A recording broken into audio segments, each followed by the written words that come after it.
नाही, ही सगळ्यात मोठी गोष्ट आहे. आणि वापर न करणारी गोष्ट गंजून जाते. गंजून जाण्यापेक्षा झिजून गेलेलं केव्हाही चांगलं.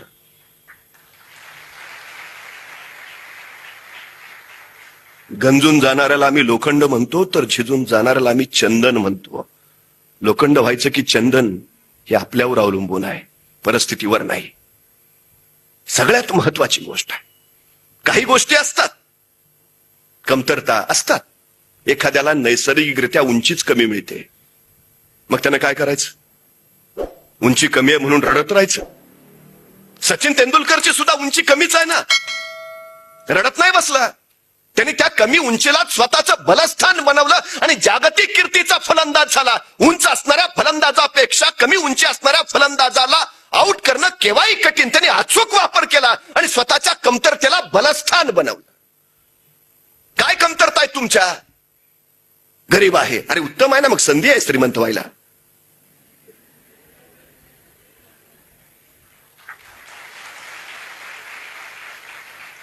नाही, जरा मला बुद्धी कमीच आहे, चांगला आहे ना, स्मरणशक्ती वाढवायला केवढी मोठी संधी आहे ना. दिसायला जरा, अरे उत्तम आहे ना, मग व्यक्तिमत्व घडवायला केवढी मोठी संधी आहे तुला. अडचणी कशात व्यक्त करत राहता? कसल्या कमतरता काय? कधीतरी आपण शांतपणे विचार केला पाहिजे. स्वतःला ओळखा काय आहे. काही नसतं कुणात कमी जास्त, काही काही काही काही विषय नाही.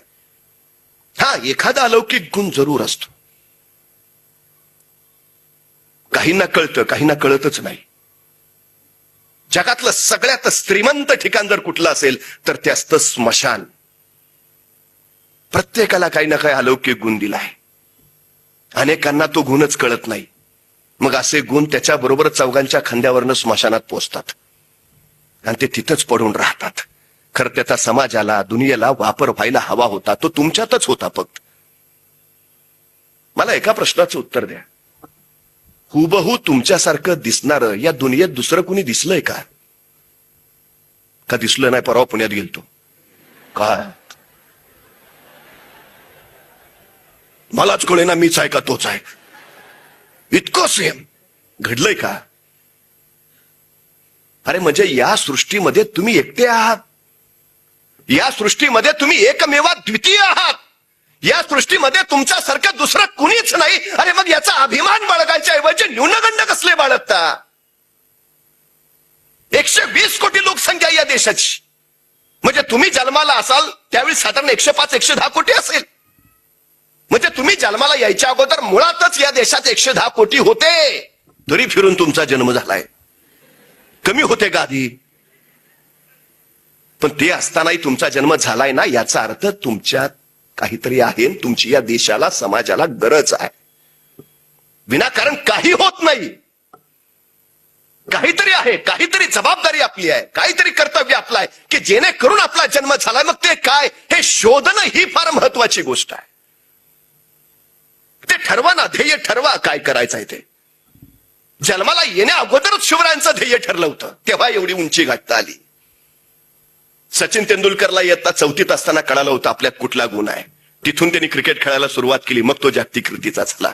इरफान पठाणला इयत्ता 9थीत असताना कळलं की आपल्यात काय आहे, त्यांनी सुरुवात केली, मग तो भारतीय संघात गेला. पण तेंडुलकर एवढी प्रसिद्धी नाही का? सुरुवात उशिरा झाली. जेवढ्या लवकर सुरुवात कराल ना, तेवढ्या लवकर शिखरावर, सर्वोच्च शिखरावर पोहोचाल. ओळखा काय आहे, शोधलंय का कधी? खरं तर मुळात काय झालंय, एज्युकेशन हा 3 लॅटिन शब्दापासून बनलेला शब्द आहे.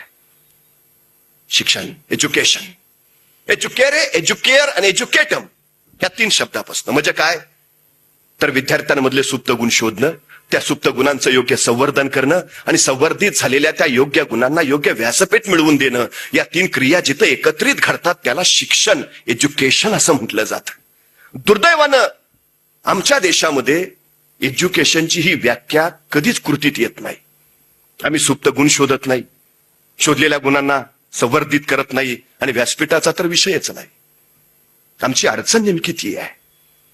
एखाद्यामध्ये अलौकिक गायनाचे सूर असतात, पण त्याला आम्ही गणिताचे प्रमेय सोडवायला बसवतो. एखादा उत्तम खेळाडू होऊ शकतो, पण त्याला इतिहासाच्या सनावळ्या पाठ करायला सांगतो. एखादा अभ्यासात हुशार असतो, पण त्याच्या आईच्या डोक्यात पक्क तू इंडियन आयडॉल झाला पाहिजे.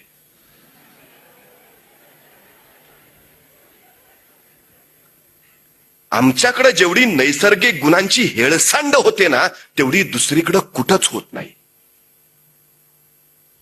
म्हणून 10 कोटी लोकसंख्या असणाऱ्या जपानमध्ये 100 सुवर्ण पदक ऑलिम्पिक मध्ये जातात, आणि 100 कोटी लोकसंख्या असणाऱ्या आमच्या देशात कसं कसं एखादं सुवर्ण पदक येतं. नैसर्गिक गुणांचा मुळात शोधच नाही घेतला जात. ठीक आहे, घेणारे नाहीत, नसू द्या. आपला आपण तर गुण शोधू शकतो ना. आपली आपण तर स्वतःची ओळख करून घेऊ शकतो. काय आहे आपल्यात पाहू शकतो आपण. यश मिळवायचं आहे ना, पहिली गोष्ट जर कुठली करायचं असेल तर पहिला स्वतःचा शोध घ्या. काय करू शकतो ते एकदा पहा. काय इकडं आला मित्र आला ना,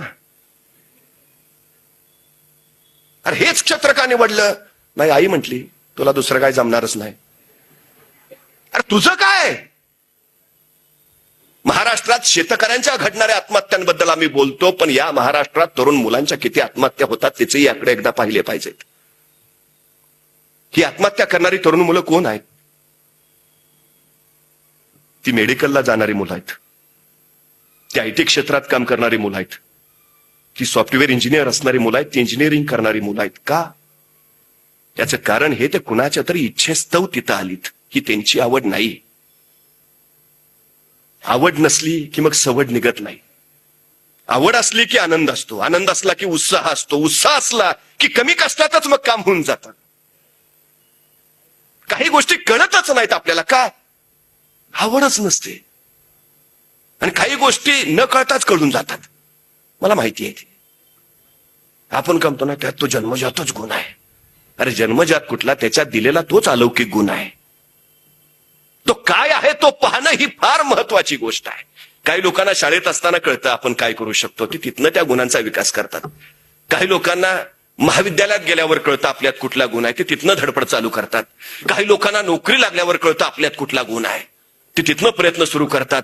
काही लोकांना लग्न झाल्यावर कळतं आपल्यात कुठला गुण आहे, ते तिथनं काही होत आहे का पाहतात. काही लोकांना मुलं झाल्यावर कळतं आपल्यात कुठला गुण आहे, ते तिथनं मुलांबरोबरच कृती सुरू करतात. काही लोकांना वय झाल्यावर कळतं आपल्यात कुठला गुण आहे, ते तिथनं आता काय जमतंय का पाहतात. आणि काही लोकांना चौघांच्या खांद्यावर गेलं तरी कळत नाही. सगळ्यात महत्वाची गोष्ट आहे शोधा काय आहे. जगाकडं कुतूहलानं जेवढं पाहता यायला हवं तेवढं स्वतःकडं सुद्धा कुतूहलानं पाहता यायला हवं. स्वतःच्या प्रत्येक कृतीची, स्वतःच्या स्वभावाची, स्वतःच्या आवडीची, स्वतःच्या निवडीची जिज्ञेसेनं निरीक्षणं तुम्ही नोंदवायला हवीत. मग आपले आपण आपल्याला उलगडत जातो. मग आपले आपण काय आहोत हे आपल्याला कळत जातं. हे सगळ्यात मोठी गोष्ट आहे. मग निराशा दाटत नाही, कारण आपलं सामर्थ्य आपल्याला माहिती असतं. मग हताशपणा येत नाही, कारण आपली ताकद आपल्याला माहिती असते. सगळ्यात माणसं निराश का होतात, माणसं हताश का होतात, याचं कारण सगळ्यात मोठं हे आहे. अब्राहम लिंकन म्हणजे एखाद्याला पडावं किती वेळा पडावं, तो रेकॉर्ड पण लिंकनच्या नावावर आहे. पण तो काय आहे हे त्याला माहिती होतं. जोपर्यंत जिंकत नाही तोपर्यंत सोडत नाही, हा त्याचा ध्यास होता. तो अखेर झाला अमेरिकेचा राष्ट्राध्यक्ष झाला. एकदा प्रयत्न केला, दोनदा केला, नाही जमत, जाऊ दे आपलं ते क्षेत्रच नाही, असं काही नाही हो. सगळी क्षेत्र तुमचीच आहेत. हा पहिला विचार करून ठेवायला पाहिजे. सगळ्यात महत्वाचं, ही सगळ्यात महत्वाची गोष्ट आहे. ठरवा एकदा काय व्हायचं आहे. काय न ठरवताच निर्णय घेतात. काहींना निर्णय घेणंच जमत नाही, आणि काय 25 वर्ष निर्णयाचीच तयारी करत असतात. सगळं यशस्वी कोण झालं? ज्याला पटकन निर्णय घेता आला. माणसं विचारतात काय झालं, काय घेतला निर्णय? घेतलाच नाही. का? चुकला तर? अरे चुकू दे ना. निर्णय बरोबर आला तर यश मिळेल, निर्णय चुकला तर अनुभव मिळेल. तुझा तोटा काय आहे? घे ना निर्णय पटकन. यशस्वी कोण होतं? योग्य निर्णय घेतात ते नव्हे, तर घेतलेला निर्णय योग्यच होता हे जे सिद्ध करतात ते.